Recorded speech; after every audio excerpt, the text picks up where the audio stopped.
Welcome to tonight's event. My name is Fida Adeli, and I'm the Khalis and Hala Maqsood Chair in Arab Studies here in CCAS, along with my colleague Rochelle Davis, Associate Professor of Cultural Anthropology, also here at CCAS. We will be introducing Suad Amiry to you and leading a conversation about her writing and her work, and give her a chance to share her latest book, Mother of Strangers. Dr. Suad Amiry is a Palestinian writer and architect. Born in Damascus, Suad grew up between Amman, Damascus, Beirut, and Cairo. She's the author of several well-known books. In addition to Mother of Strangers, Menopausal Palestine, Women at the Edge, Nothing to Lose But Your Life, and Sharon and My Mother-in-Law, which is my introduction to her work, which has been translated into 17 languages and was awarded the prestigious 2004 Via Reggio Prize. And now I'll hand it over to Rochelle. So before Suad was a world famous and prize-winning author, she was a world famous and prize-winning architect and was the founder and director of RIWAQ, the Center for Architectural Conservation. And her work there really has transformed the landscape of Palestine, along with kind of the way that people relate to their cultural heritage and celebrate their cultural heritage and live among their cultural heritage in really exciting ways over the last 3 decades. Is that RIWAQ's like? Three decades. Yeah. And in addition to all of these other things, she's also the vice president of the board of trustees of Birzeit University. Used to be. Okay. Yeah. So what we're going to do this evening is Suad will talk a little bit about the book, and then Fida and I have prepared a few questions to ask her. We have both read this wonderful book, but we will try not to release any spoilers in the conversation. We'll try really hard. And then we'll have time for your questions about anything you want to ask Suad, I'm sure. If you are joining us in person, all you really have to do is raise your hand and we'll get to everybody. If you're online, that's you guys, please ask your questions using the Zoom Q&A feature, and our events manager, Coco Tate, will direct them to us. And if you have any technical issues, please email coco.tate, T-A-I-T, at georgetown.edu, and she'll take care of you. And all that information will be in the chat. As you all know, Suad's book is for sale tonight, and you can purchase it. And if you're online, you can do it by following the link in the Zoom chat. So with that, are you ready, Suad, to go? Yep. Okay, Always. the floor is yours. Thank you. And holler if you can't hear. There are microphones here. Just kind of wave your hand and we'll get microphones better set up. Is this fine, or This is the camera. No, you're fine. I have You're fine. a specific place for them to see. Well, ahlan wa sahlan, everybody. Really, I am delighted to be here, and I would like to thank both Fida and Rochelle for arranging this, and Coco, who's outside, who has done a great job to have me. Oh, there she is. There you are. Always delightful to come back to Georgetown and to Washington. Before we start the discussion, I don't want to give them much time because I am sure they're going to criticize the book. So I'm going just to take my time to tell you a little bit about myself, but also to tell you about my books. My father, as you will figure out, is from Jaffa, and my mother is from Damascus, and they became refugees from Jerusalem. They were living in Jerusalem in 1948 when we became refugees in Jordan. So I grew up in Jordan, and I always say the following, really. My last book before this one is called My Damascus. And I always, which is a homage for the city that gave me a lot, and also to my late mother. But I always say the following, that I really grew up between two cities, the strong presence of Damascus. I'm sure some of you know the city of Damascus and realize how beautiful it is, but also my grandfather's house was incredibly a very special architecturally and aesthetically, a very nice typical Damascene courthouse. So for me, Syria was the safety of my life. It was an anchor of safety. While on the other hand, I lived in the shadow of a city called Jaffa, which is the city of my father.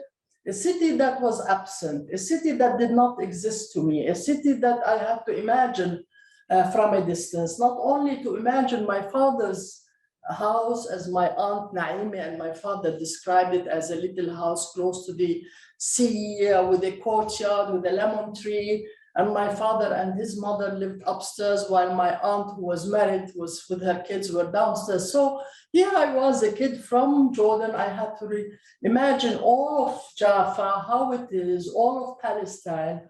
But also, as we all know, as Palestinians, Palestine and Jaffa was always gave me insecurity. It's the loss in my life. And Damascus was really the anchor with my aunts, with a big family. And so in 2011, all my books are about Palestine, by the way. The only time I wrote my Damascus is after the war in Syria.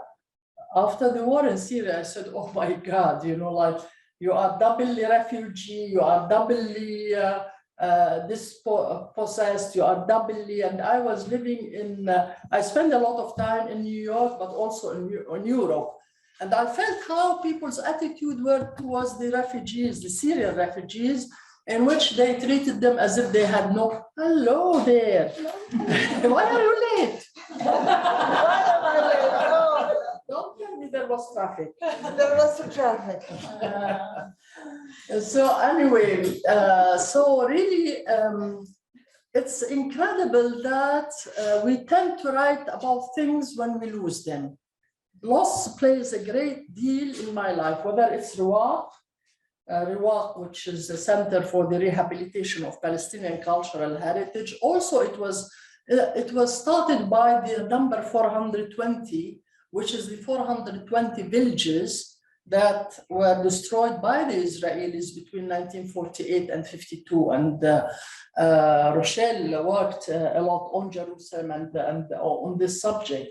But that was really the reason why I started Ruwaq. So it's very unfortunate that loss plays a big role in me writing things. Now, this book, Mother of Strangers, is really about Jaffa. And I want to share with you a story before I stop. I eventually stop, but you know. No. All my discussants, when they come, they say, oh my God, when is our turn? So before, just to say one thing, this really book was a tough book for me to write. But before, I wanted to write this book for my father, who came from Jaffa. And I remember when I was 17 years old, that's in 1968, my father, who lived in Jordan, after the occupation of whole Palestine, my father got a permit from the Israelis. They were giving permits at that time to come and visit Palestine.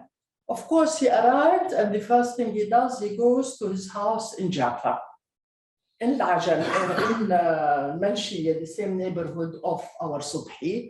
And my father goes, finds, to his house, he enters the courtyard, he goes upstairs, and then he knocks at the door, and an Israeli woman opens the door for him.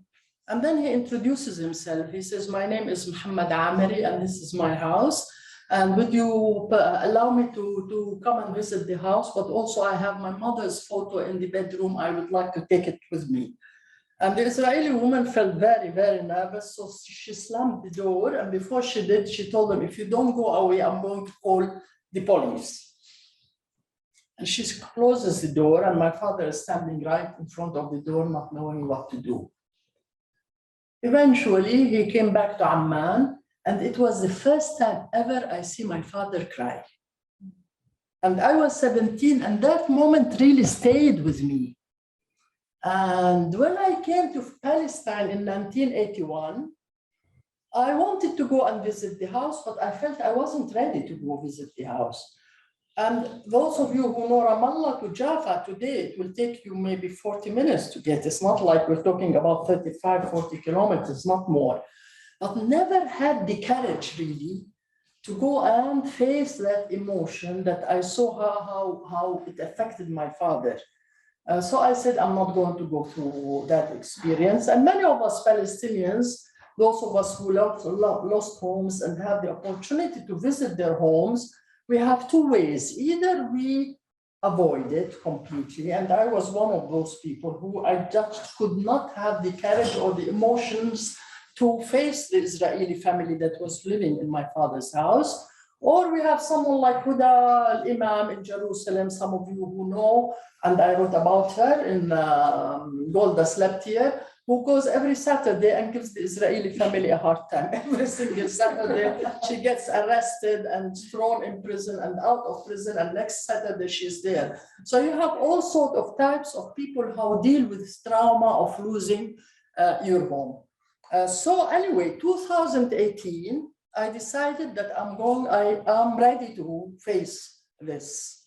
So I asked Salim, my husband, would you join me? Of course, he's also from Jaffa. We went to Malshiyeh. You know, I was totally at loss. I knew that it was close to the station, to the train station. I knew it was between but I didn't have enough information, but I was also emotionally very disturbed because most of the Malshiyeh has been gone. And I was totally at loss and depressed. And I told Salim, you know what, let's get out of here, I can't take it. So we took a taxi and we went back to Ramallah. And of course, on the way, I was really very sad that I couldn't fulfill the book that I wanted for my father. The driver who was taking us back from Jaffa to Ramallah told me, of course, like all taxi drivers, he was listening to everything. So he looks at me and he says, listen, why don't you come and write something about Shams? I said, who is Shams? He said, Shams is my aunt.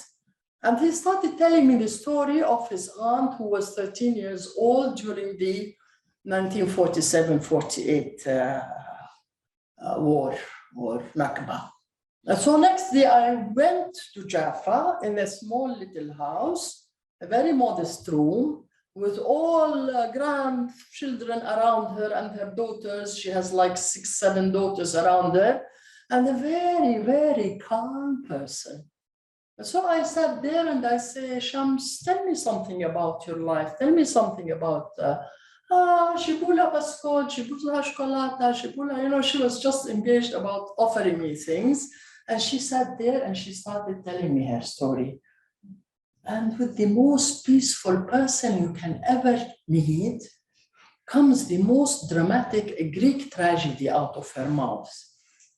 And it was just partly she told me about a love story she had with this little boy, but partly about what happened in 1948. And I can tell you I am Palestinian. I thought I knew a lot about 1948, but actually I knew nothing.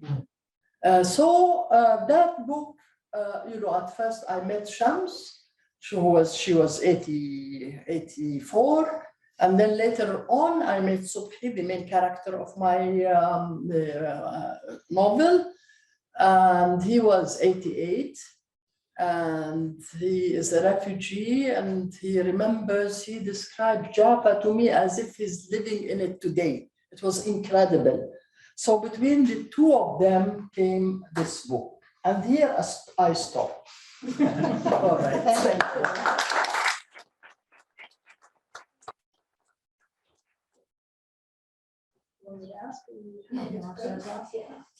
So we came up with some questions, mostly to offer you opportunities to keep talking more. So Thank you. But I thought, you know, probably most people haven't read the book. And so maybe you could tell us about the story and what do you want people to know from reading this book? What do you think is the important thing for them to get? Yeah, you know, Nakbi.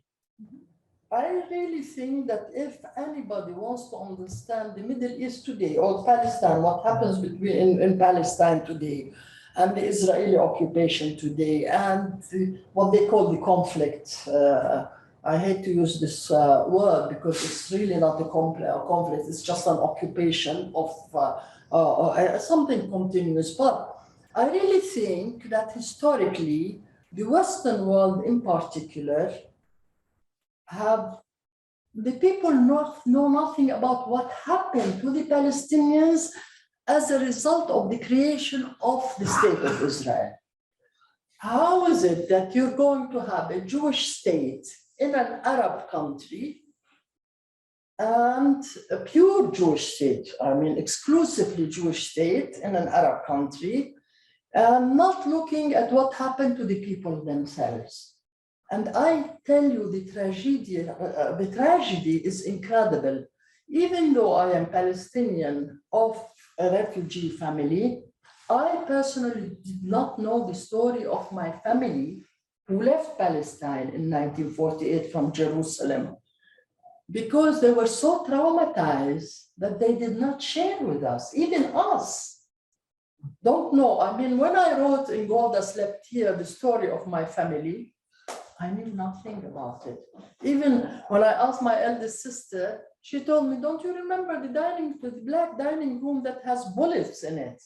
I said, no, I don't remember. Why would it have bullets? Because in Jerusalem, the Jewish militia came to the house, occupied half of it, and lived with my parents, my mother. My father was somewhere else in the house. I have never heard my parents talk about this, never.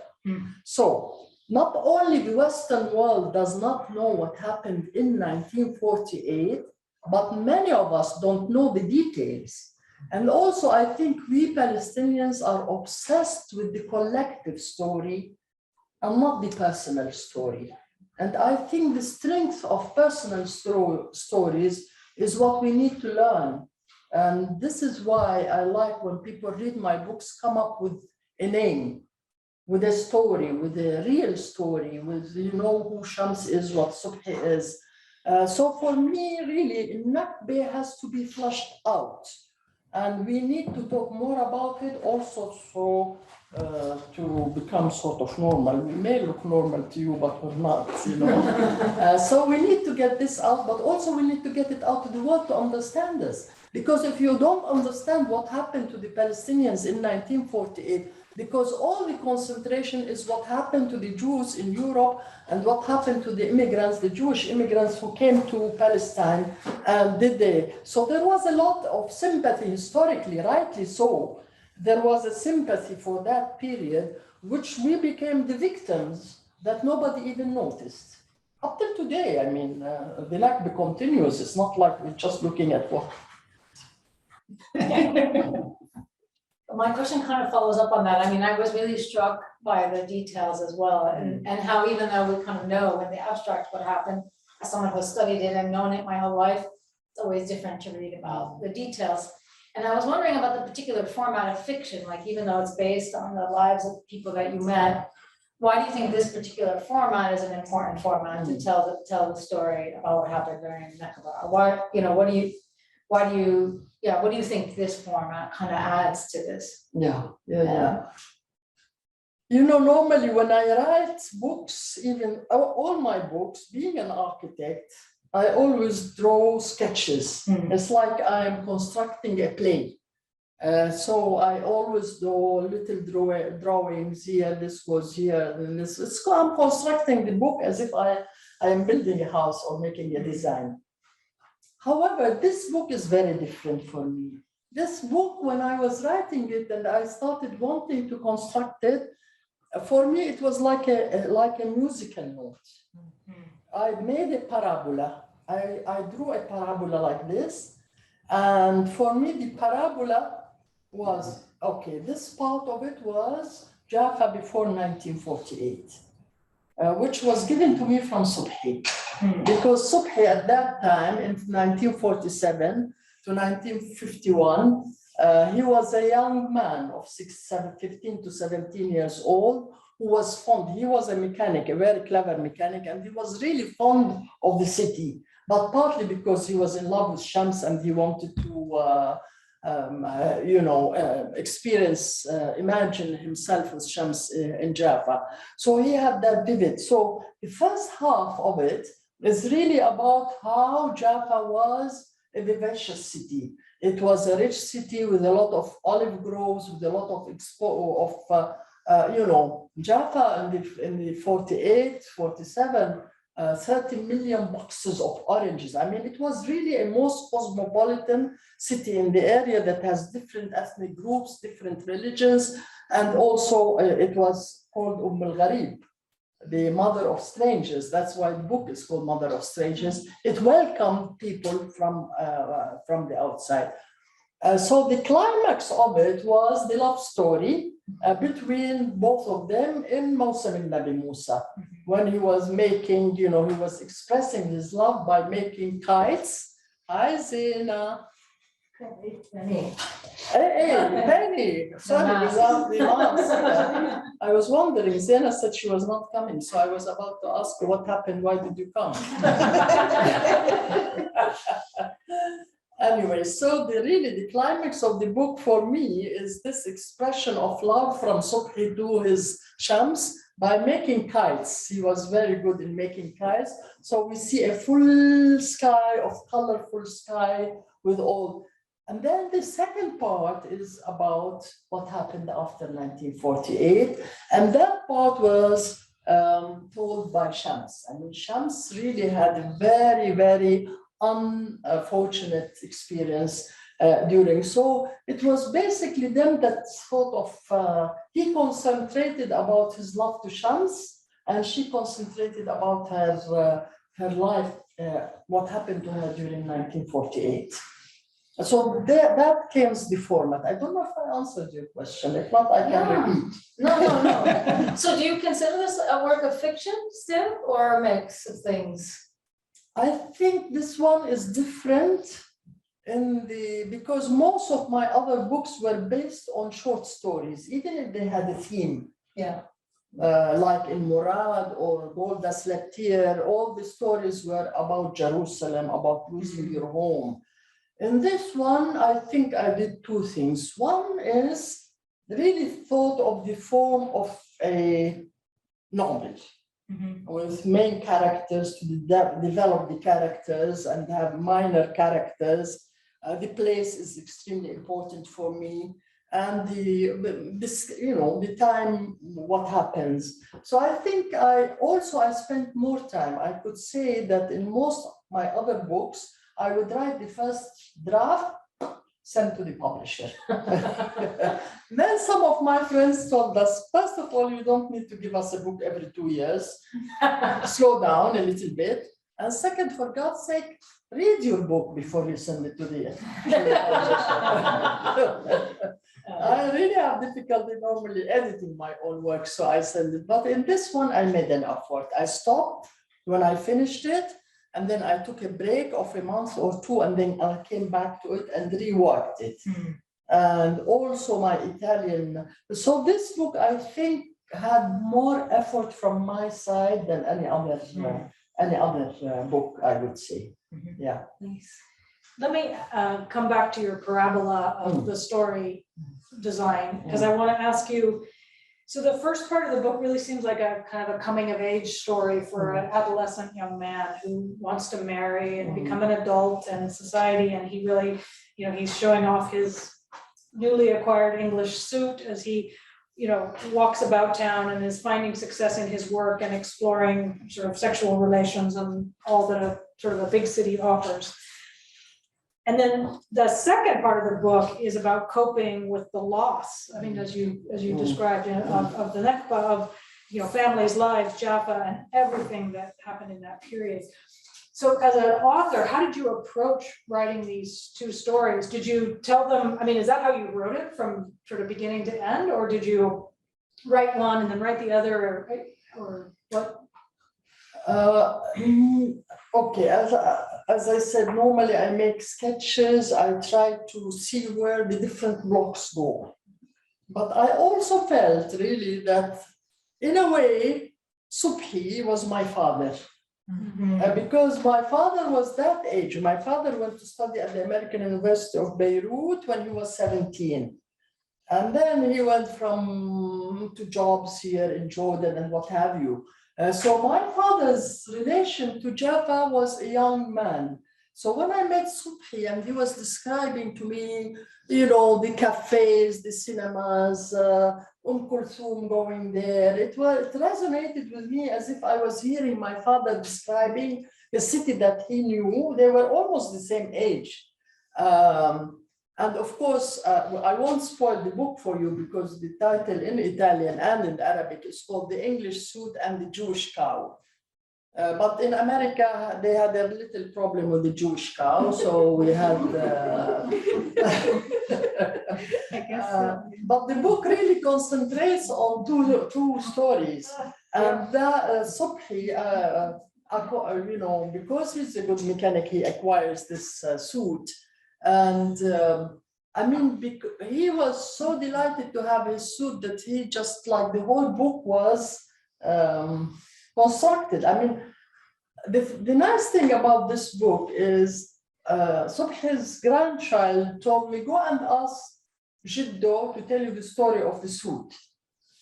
So I mean, there were elements that constructed the book for me, and I was totally taken by his suit. I mean, because it goes on and on and on and on.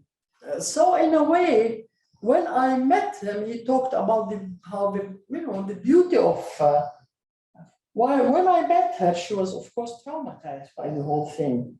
He was traumatized also, but being a man, I think, and the interesting thing is also the book deals with those who stayed, because we refugees are always obsessive about us being refugees, but we forget those who stayed, what happened to them.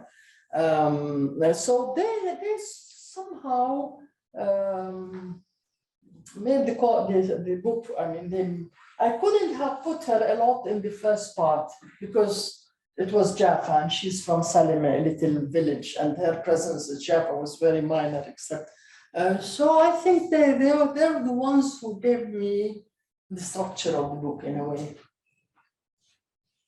So one question I have about that, so obviously you spent a lot of time with them, but so I'm wondering like how much time did you need to spend with them, and then how much work did you have to do yourself to kind of find your own voice to convey their experiences? What was that like? Okay. I may forget your name. My name? Anybody's name. I'm very bad with names. I forget names like anything. But I never forget a conversation. Never. I could tell Rochelle that when we were in that place, we talked about this thing. I mean, place and conversation are the same for me. So I can't see a conversation without seeing the place. And I think that in a way helps me in, you will be surprised. Maybe I spent 3 hours with Shams and 2 hours with him. I do have a tape recorder or the phone. But when I go back home, I never listen to it again. What I do is I write the things that move me.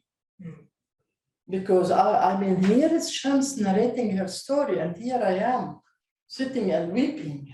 It's like when I went home, it's just like I wanted to write those moments of weeping, those moments of when I couldn't breathe anymore. So for me, these are the highlights, and I forget everything else now. For the highlights, just to give you an example, I am with Subhi, and then he says, and then they put us in, I was living in the Arab ghetto. What Arab ghetto? I never knew that the Israelis, when the state of Israel was founded, they put all the remaining Jafans, which were like the city had 100 or 120,000 people, and in 3 days, because it was bombarded like hell, 3,000 people remained. Now, these people were gathered, even if you have a house here, a house there, everybody was gathered and put in El Ajami, and they called it ghetto. I didn't know. And so I said, are you sure that they called it ghetto? Of course I'm sure, of course. How was the ghetto? The ghetto had fence, barbed wire, and it had gates. And we needed permits to leave this area. It was like all new to me, really all new to me. So I can't just write a novel I am very careful. I don't want to be discredited by the Israelis in any sentence I write. So every time when I write something, it has to, I am very careful about this bit. So I start going and researching. What about, is it Arab ghetto? Is it true? And then you start reading, of course, there is a lot written about Arab ghetto. When they tell you they expelled us from Salameh, you go and write and you figure out there is a whole plan called Dalit Plan in which there was a systematic ethnic cleansing in Palestine. So, but you take just one sentence they tell you, and then you go and I go and do my own research. Sometimes also when they talk, they just give you one word. That word for me is not enough. It has to be elaborated upon. So that's the role that I play in sort of explaining more and more to myself and to the reader of what they say. Yeah, I think so. No, I think we're going now. So we would like to open it up to the audience, see if they have any questions. And it can be about the book or it can be about other things, since you probably all haven't had a chance to read the book yet. But I have a question for you before. How many of you are buying the book? Because, and how many copies are you buying? Because I want you to know that Random House or Pantheon, if you don't buy enough copies, we're gonna lose them as publishers. And I really want to tell you something. I want to thank Random House and Pantheon in particular, because I can tell you they're giving it really, really. Normally, writers hurt their publishers. I can assure you that. There is always a strange relationship, but they are giving this book a lot of attention. If you go to Instagram, you will be surprised how much they're exposing this book. And it is really to my surprise, I must say. Yeah. Because when you write a book about the Nakba and come to America, you think the first thing the publisher is going to tell you, no. Something had happened in America, thanks to all of you, I think. Something has changed, I feel, with this book, of how much attention they have been giving it. So please buy it. Do you want us to call on people, or do you want to call on people? So No, go. I mean, it's up to you. No, I don't know. I mean, if You go ahead. They're your fans and friends. I did read the book. Ah, I had a real strong sense that, and I'm wondering if this is accurate, that you were really trying to map the place, that you were being really, really precise about talking about names of families, especially names of cafes, the kinds of conversation you would have. And I wondered about, that had to be deliberate, right? yeah, absolutely. I mean, I needed to know my city. And I needed the reader to know their city. And also when Subhi was talking, he would tell me, we go to Ahwatitius. Ahwatitius in English translate into the Cafe of Fools. Cafe of Fools. So you become intrigued if somebody goes to Cafe of Fools. Why is it called? So just go ahead. You want to? That was one question. So it seemed to me you were doing that maybe to document a place that doesn't exist anymore. Okay, and the second question is completely unrelated. With the publisher, how was your interaction with them? How much did you have to change or add to the book? I'm assuming that the people you were working with did not have the background, but reading the book, it's very careful that you sort of have readers' interest. You're assuming that maybe they don't, and I'm wondering, did you have to add to it to address comments you were getting from your editor, your copy editor, whatever, that Right. We don't know what this They're not means. as difficult as you are when you do it. I'm just and as an editor, so and we've worked, and she's wonderful. I'm just joking.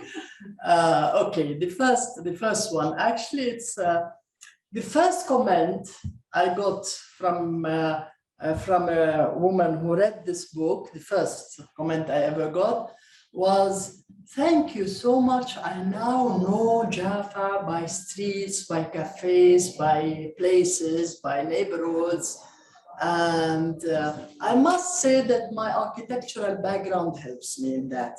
In most of my books, I get that feeling that the publisher or the reader tells me that the place is very clear. It's like your grandfather's house in Damascus, as if we have visited, or Hamadiyeh. So because places for me are, leave an impact, again, with the conversation, so it's very easy for me to put them together. But I must say that I had a map of Jaffa in front of me. When he was telling me what it used, there is a wonderful book about Jaffa by, I forgot his name now. Anyway, volumes, and he has mentioned all the coffee shops, all the brothels, all whatever you want. So I had that map in front of me, and whatever Subhi said, about this cafe, Ahwat al-Madfa, Ahwat all of them were, so it was both. Purposely, really purposely. Purposely, I used a lot of Arabic also in this book, more than any other book, which comes to the second point. Arabic drove the publisher. Maybe we spend 10% on the book and 90% of the time on the Arabic, because I am dyslexic and I write the same word 5 different ways. So it's just like, is it with al, with e, with I? But coming back to the book, my books are usually published first in Italy, because it was the Italians who discovered that I have that Hakawati can become a writer. I wasn't aware of it myself.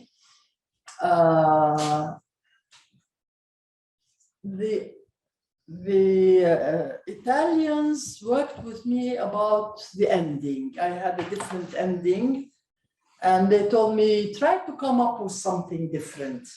And I had to work about it. How do I, because we have too many characters, how do you end it?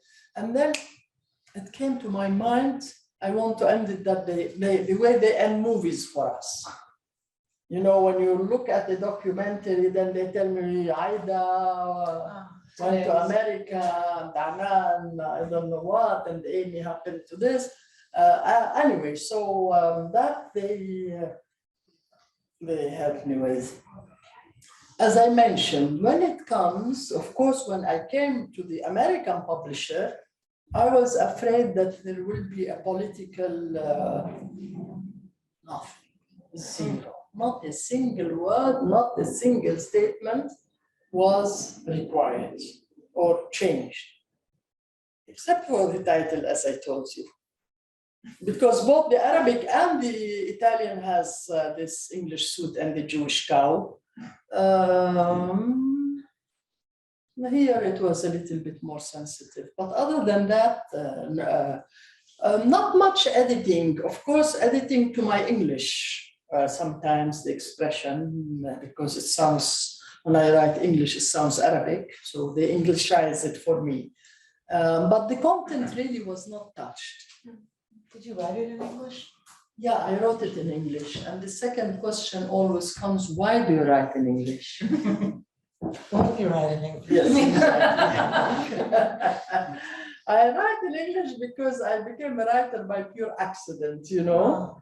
When I was little, I thought of everything, becoming everything except a writer. And the other day, actually, I had an interview with Boston Globe, and she starts her sentence saying, Suad Amiry had written 7 books, and she still doesn't think of herself as a writer. And it was with Sharon and my mother-in-law. Sharon and my mother-in-law was in exchange of email. I wrote emails for friends. And I don't know why we Arabs write emails in English. فسرلي يا إما ليش نكتب بالإنجليزي الإيميلز؟ I have no idea. Some people write in Arabic, I do. Anyway, I was really during 2001, 2002, when the Israelis occupied Ramallah, I was writing emails for my few friends, making fun of my mother-in-law. And the last thing I thought that I would publish them. So anyway, Sharon and Mother-in-law became a book in Italy and then later on in other languages. But then they asked me to write another book. So if you write it in Arabic, how do the Italians read it? And so it became a functional thing. This is one thing. But also, I think there is a more profound reason because Arabic maybe Ayman will not agree with me, but it's not a simple language. When I write in Arabic, I get involved in the language. The language takes a lot of time for me. I don't want to sound very formalistic, but I also want it to be accessible. And I find English is a more an easier way of, the English, the more you simplify it, the better it is. And Arabic, boom, you put the point at the end of the page. The paragraph is this long, And English, they thought it's like 3 words, dot. So I found it a little bit easier. Italian and Arabic are like our minds, the Italians and the Arabs, they meander all the time. So also, if somebody edits my Arabic, I get very offended. They edit my English, no big deal. So I think really it started when I write it. Now the problem is, as Ayman knows, translating from English into Arabic. Allah يعين اللي بيترجم. Yeah. I've been translating Golda slept here. Yeah. And it's always very tough. Because it's my mother tongue, and then the translators have a hard time with me. That's interesting. Yeah. I was struck with something you said earlier, that you didn't know anything about what happened in 48. And I had a similar experience, like when I started reading history written by American scholars, I was struck that I know next to nothing about my own history in Jordan and about the colonial era in Iraq and Syria. But in your case, it's different because the cause is still living and the tragedy is still evolving. How come we don't know about this strategy, like the sons and daughters of this the tragedy knows nothing about it? How can this change, and who could change it? Yeah, I will say the following, that really with most refugees, first of all, in the case of Nakba, it was a trauma to wake up with no country, with no house, with no garden, with no kitchen, with no neighbors. Those who left and those who remained, even those who remained, you wake up, Jaffa used to have 7 newspapers, it had 100,000 people, and then you wake up, you have no Arabic newspaper, you have no neighbors, your school is closed, your business is closed. So the loss is so tremendous that it is really traumatic. And when you are in a trauma, you don't speak about it. You simply don't speak about it. You don't speak about it because you're traumatized, but you don't speak about it to your children as a refugee. I remember I was Jordanian until the year 68, after the PLO. I remember very closely when the teacher in Amman walked into the class and said, who is not Jordanian? Meaning if there was an Iraqi or a Yemeni, so they pay a different fees.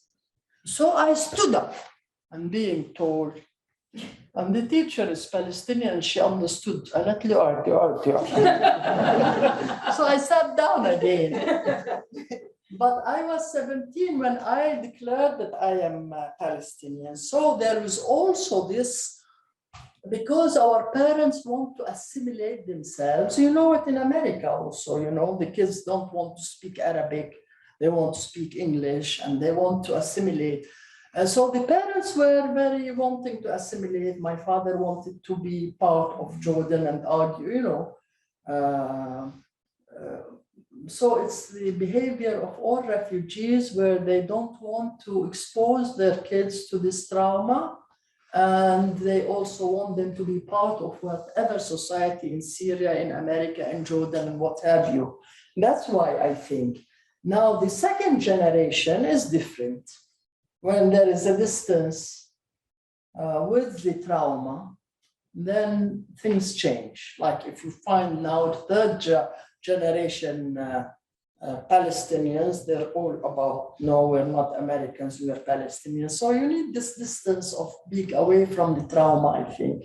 I remember Zaina's not here. You are not Zaina. You are, you know, when I was doing Golda Slept Here, I wanted to meet Zaina's mother and talk about her house in Jaffa.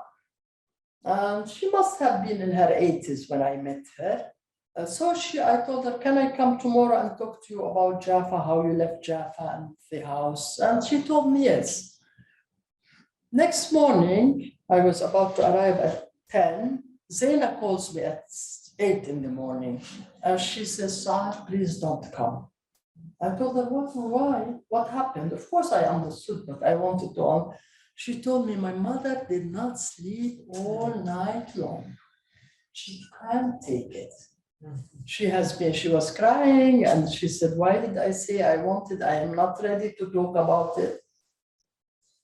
So people, it's not easy for them. I think when people are traumatized that way, there's usually an element of shame in it. And so it just makes it much harder to talk about how did we lose? How did we let that, what happened to my friend? What happened, what did I leave? You know, all of those. Yeah, that is the shame. You are absolutely and how do you right. explain? And also the poverty, Something bad happened. I mean, like with a rape victim, you just can't. It's embarrassing. Yeah, you know, and also, sister, I'm coming to you. Just I wanted to tell you something. I have a friend from Abu Shushi, and apparently there has been cases of rape in Abu Shushi, like many other places. And now we are reading. I mean, the Palestinians knew it, but now the Israelis archive are digging up after 70 years. Nobody talked about rape. Nobody would talk about rape. They were robbed. You know, people came out carrying their gold. The money was taken from them. The gold was taken from. So, I mean, they were so ashamed to tell you what happened to them. Anand. I'm just thinking about, I have many friends, Japanese American, that their parents went through the internment camp. And they talk about the same thing. Our parents did not want to talk about it. They don't want to talk about it. They want to protect their kids, but also there's a shame associated with it. So you don't know where the shame is coming from, but there is a shame.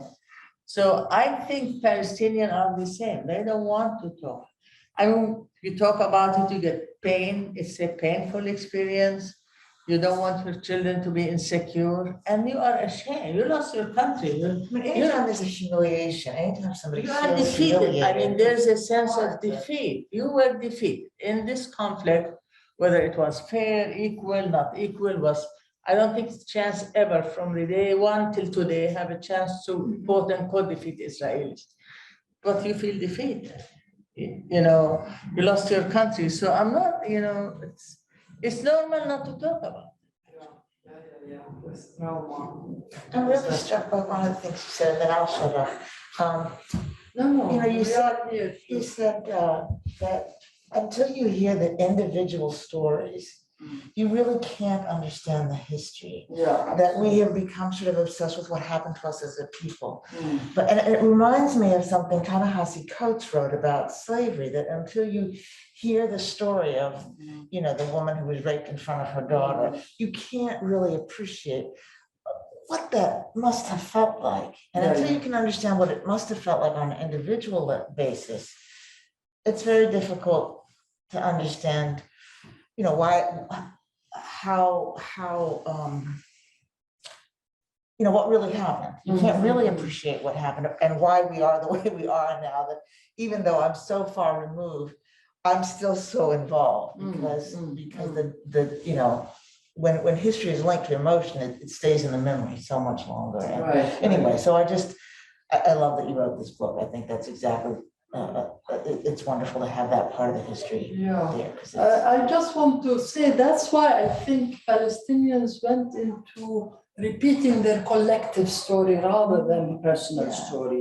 It's like we kept saying we lost Palestine, we lost the country.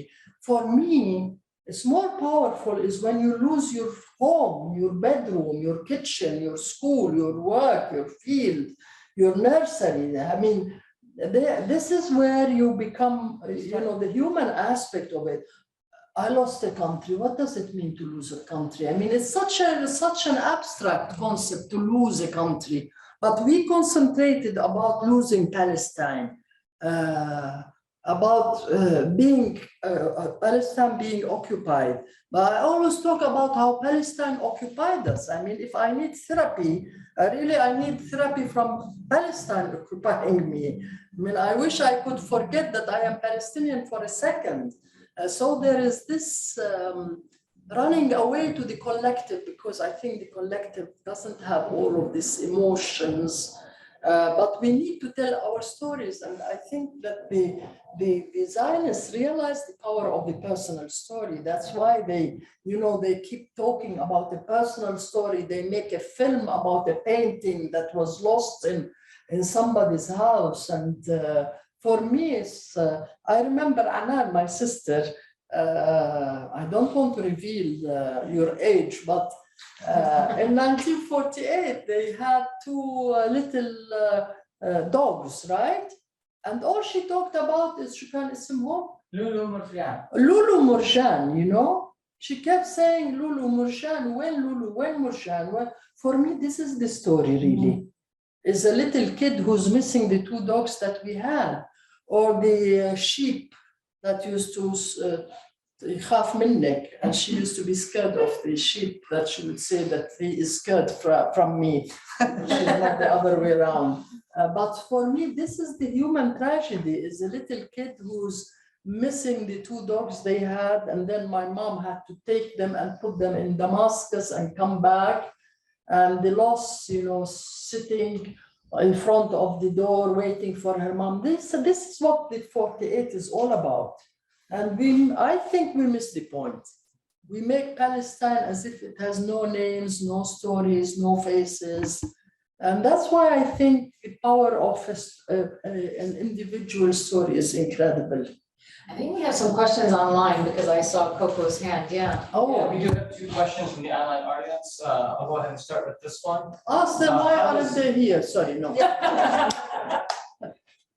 How is Israel as an exclusionary ethno-religious nationalism invented in 19th century Europe and violently implemented in multi-religious Palestine, as put it by Professor Usama Makdisi of Berkeley, impacted Jaffa's diversity as you described it in your book? You have to tell me again. So, I mean, I think what I understood is that, like, how has, like, the creation of Israel affected the diversity of Jaffa? Is that a good summary of that question? If you can repeat it for me. Or you I want to think read it that's again? what or- it's thinking.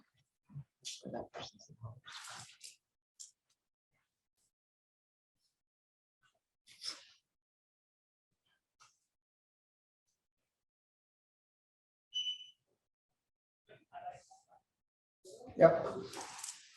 Okay, in the book I describe how well, not only Palestine, the Arab country had, even we saw in Iraq, the ethnicities, the religions, the richness of that this Middle East area, and Palestine was no different, of having Circassians and Greek, Italians. Palestinians, Arabs, Jews, Christian, Muslim, what have you. And, this was the nature all along the Ottoman 500 years. And then arrives the state of Israel, where you want to have an exclusively Jewish state. And then obviously you start losing all of this texture. partly because of the wars, many people tend to immigrate, like we saw in Iraq, for example. So once you have a war, or once you have an impact of creating a state like Israel that wants to exclude the natives of the country, I can tell you, as long as the thinking is this way, the conflict will carry on, How can you build a Jewish state in an historically an Arab area, and you want to exclude the Arabs or the Palestinians? So it's crazy, I must say, as simple as that. It's just a crazy idea, and crazy ideas don't work. It's not gonna work. I can tell you that, I can assure you that. Get another one? Yeah, there's one more question from our online audience. It's from Omar Haj. My name is Omar Haj. My father is a Palestinian born in Beirut in 1948 because his mother was forced to flee Haifa to Lebanon with his siblings. He vividly remembers stories his mother shared about life in Palestine and has always made sure my siblings and I know about the history of Palestine. This has made us very proud Palestinians because we feel the hurt my father feels for his country. My uncle, his brother, has the exact experience of your father. He went back recently to visit his childhood home, but had a different experience. He was allowed to walk inside and see where he grew up. Although the three brothers spent the majority of their childhood in Beirut, they all feel Palestine as their true home, even my father. I wanted to ask you how you feel about Palestine now and how your feelings balance between Damascus and Jaffa. He also wants to say it's such a nice feeling to be sitting in this chat. It's making me miss my extended family in Beirut very much. He also says he wishes he was here. So what is the question exactly? The question is, how do you feel about Palestine now? Yeah. And how do your feelings balance between Damascus and Jaffa? How do you think balance between? Balance between, the two of yes. them? Yeah. You know, most of us Palestinians have lived in, in absentia and in existence. In my case, of course, I grew up in Jordan, but because my mother was very strong character and sort of shipped us to Damascus every time we had a vacation, my relationship with Damascus became. But I think it is very, it's a shared experience of all Palestinians that they live in Palestine in abstraction all the time. We are obsessed with Palestine. Everything we do is Palestine. But at the same time, you have Lebanon, you are either in Jordan or in Lebanon or in America, which is the real place where you are. That's and I remember the most interesting experience for me was in 1981, because in 1981, it was the first time I go. Of course, before 67, I remember Palestine, but it was the first time I go to Palestine to live in Palestine, while I had to imagine it from the distance all the time. And that abstraction, when it becomes reality, was the most intriguing experience, with its beauty, but also with its disappointment, because it's, I remember as a little kid, I always would ask my dad, because Lebanon is the Switzerland of the Arab world and what have you. So I would ask him, Baba, min ahla Lebanon wala Palestine? Of course, I wanted him to say that Palestine is much more beautiful. And then my father was very, well, both of them are beautiful. He didn't want to insult the Lebanese, so I came to Palestine, and really with this image is going to be paradise on earth. It was beautiful, but it wasn't paradise on earth, especially with all the plastic bags and all the, عجال المحرة والسيارات المكبسة and what have you. Also for me, the Palestinians, my experience is I grew up in Jordan, and I find the Palestinians or the Jordanians, or what constitutes Amman or Jordan, is a much more welcoming people. And then I arrived to Palestine, and people are very cautious, very, very cautious, and they are very cliques, and it's very difficult to enter that. So here I am in a country that's supposed to be my country, but in reality, I felt a stranger, especially in what became Israel, less so except for the smiling face of Salim Temali, whom I ended up marrying. But really, this whole abstraction of Palestine and the reality of Palestine is a very problematic issue, and I think it's mostly beautifully expressed by Murid Barghouti's book, Ra'aytu Ramallah, in which he describes this nostalgia for Palestine, and then he goes back and the family is fighting over property and fighting over everything. So this is how we live between the ideology of Palestine and reality of Palestine. And today, actually, he asked me what I think of Palestine today. It's really tragic because all the things I write about as if they are in 1948, they're happening right now. They're happening right now. Maybe the only thing that they're trying and they're not succeeding is the ethnic cleansing, because we have learned from 1948.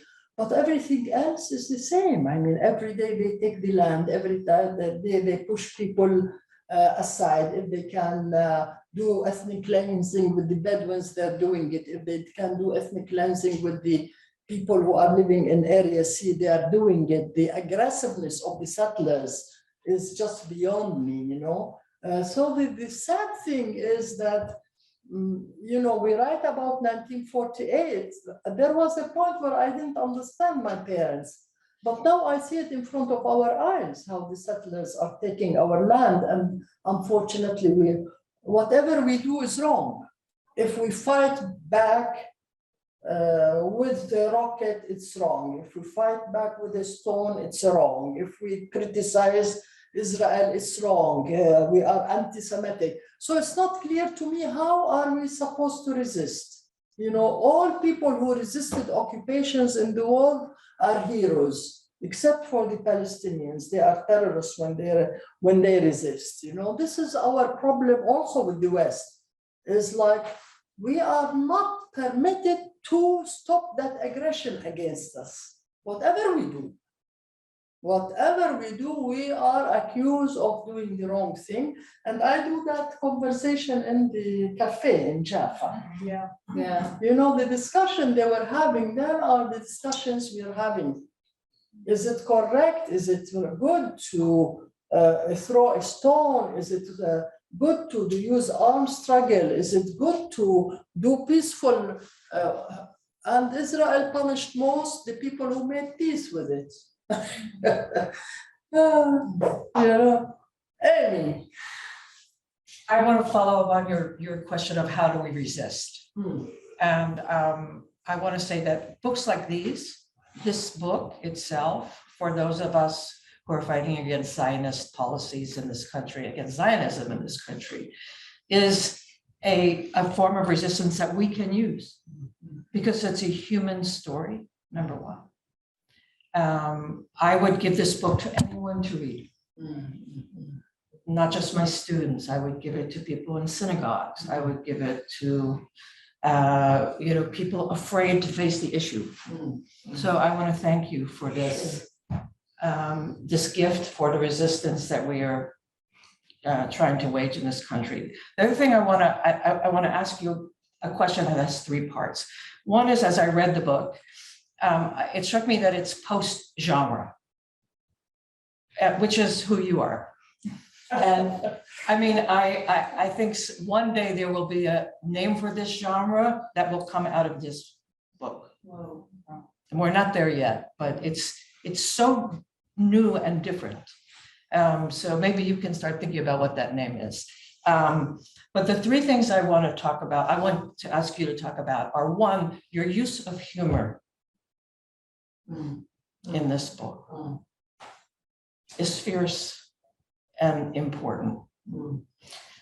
And the connection between composition of the blueprint as an architect and music. I mean, I hear the book sonically. I hear it. So I'd like you to talk about those issues as a writer of this book. You have to remember that I only remember the last question. When I came to America first, and I still actually, I don't understand when I go to a restaurant and the waiter comes and lists all the things they have. And I used to just concentrate as the last sentence is like, can I have a cheese sandwich? I asked for cheese sandwich because it was the simplest. It's like, what kind of bread do you want? Rye, whole wheat. Whole wheat. So I always add the last thing they mentioned on the menu. And now with the questions, like if you have 5 questions, I will answer the last. How do you use humor as a strategy? Yeah, that was the first question. And you already answered it just now. No, really, first of all, it's my character for sure. I mean, it's who I am. But also, I mean, can you imagine just telling the story as is? You will throw the book out of the window after 3 pages. Actually, I was talking to someone about the book lately, this morning, and they said we couldn't finish it because it was so heavy, so heavy. So I think to be able to go through a book on Palestine, that's a necessity. But also life is like this. People laugh most in a funeral. When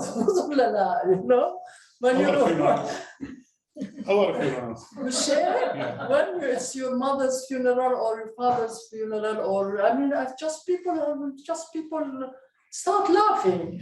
And I think this is the human nature. It's like when you are faced with tragedy, you just laugh, because it's a way of coping also. I remember using this humor with the Israeli soldiers, not only with the, with Sharon book and the dancing, but often I used humor because I think humor breaks the reality of imbalance of power. It brings you to humanity. It reminds a person that you are a human being after all, even though you have been trained to be aggressive and to be an occupier and what have you. I remember 2 or 3 stories. Most of you know the one dancing in London at the airport with the investigation. But I remember one time I was coming from Birzeit University going home, and it was February and it was dark, and the soldier, there was a checkpoint. It was like, Erja, where? Erja. Just go back. Go back where? My house is just around the corner there. No, wara, Erja. So where do I go at 6 in the dark? And so he had an orange in his hand and he was peeling it. And so I told him, Tal, I want to talk to you. So he came. And then I told him, I will only go back if you give me half of the orange in your hand. The guy didn't know what to do with me, It's just like, what did you say? I said, you had me. I will go back if you give me half of the orange in your hand. And it wasn't peeled. So he looked at his friend and they started laughing. And they spoke something in Hebrew. His friend told them, give her a. So he sat there and he started peeling the orange. And then he gave me half of it. And then I looked at him, shall I go home? He said, yes. So, with humor, you remind him, it's like, I don't want to say, fuck you, you are 18-year-old sitting here taking the destiny of my. So sometimes I use humor just to break that balance of power, and sometimes I do it to just. One time I remember on the bridge when we were asked to take off our shoes. They take your shoes, they collect them, and then they come back and they make a mountain of shoes, and we're supposed to do an archaeological dig looking for our shoes. So the woman soldiers were coming and pouring all the, then I stood next to her and I said, I hope you are enjoying your job. And she freaked out completely. And I remember one time I was on the bridge and they asked me to be, to take off my clothes naked. And you feel so insulted. And how do you handle that insult? Is just by being stupid or by acting stupid. And so I asked her while I was taking off naked completely, I asked her, and what do you do? Because she's like 18, 19 years old. What do you study? And she said, I study architecture. I said, architecture, you know, I am an architect. What do you think of Alvar Aalto? And here I am, I opened the discussion, a seminar on architecture. And the woman just didn't know how to handle it. She told me, okay, put on your clothes and go out of this room. So sometimes you have to just be Kafkan because the situation is so unbearable that you have to remind them of who they are, who you are by just this, using humor. Now, what else, Amy? This was one. Music and You hear Plays music, as you hear compositions. the music because you know me. I think most people tell me, people who know me tell me that we hear you. When we read your book, we hear you because it's very true. As you can tell, I am a Hakawati, like telling stories. But when I write the same way. I write with the, like if you tell me a right story, I did one time a seminar in writing, and you know, students told me, but I don't know how to write. I said, do you know how to tell me a story? Yes, I know how to. Okay, tell me a story. And then, you know, I recorded that story. And then I said, just write it. Don't make a big fuss out of it. So I think because of, again, the language doesn't enter. For me, I am more interested in the story than the language. Then I leave it, of course, to Rochelle and the professors here to analyze what I did. But really, I just say what I that's why you hear me, or you hear the music in it. I think we should probably wrap up so you can talk to Suad, but I have one really important question. Ammu Habib, was he a real man? And I mean, is he a real character? And was he really Subhi's uncle? And did Subhi tell you the story about him? No, Subhi told me this story. Yeah, okay, so he is real. Yes. Wow. Wow. And in all his details. Yes. Wow. Well, except for the brothel, I wasn't with them. He told you my uncle liked to go to brothels? Yes. No, he told me that his dad was upset because my uncle. Yeah, but he didn't. I didn't. You know, he didn't tell me more than this. You had to fill in the details. Yeah, I had to fill the details. Good. Because he's an amazing character. Yeah. He kind of transformed. Yes. So I was just curious. Yeah. Good. And I loved what you said, your editor suggested that ending. I really liked the ending. Yeah, I did too. I see. Because I think it brought the full impact, right? So you have the impact of these characters in their lives, and then the full impact today, like how this has divided them all, sent them in different ways. Right. I Actually, the publisher was totally taken by the ending because all along they thought the story was fiction.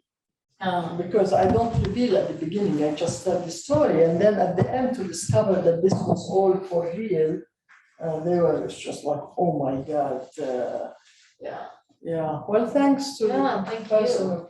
Thank you. Well, you can clap for me.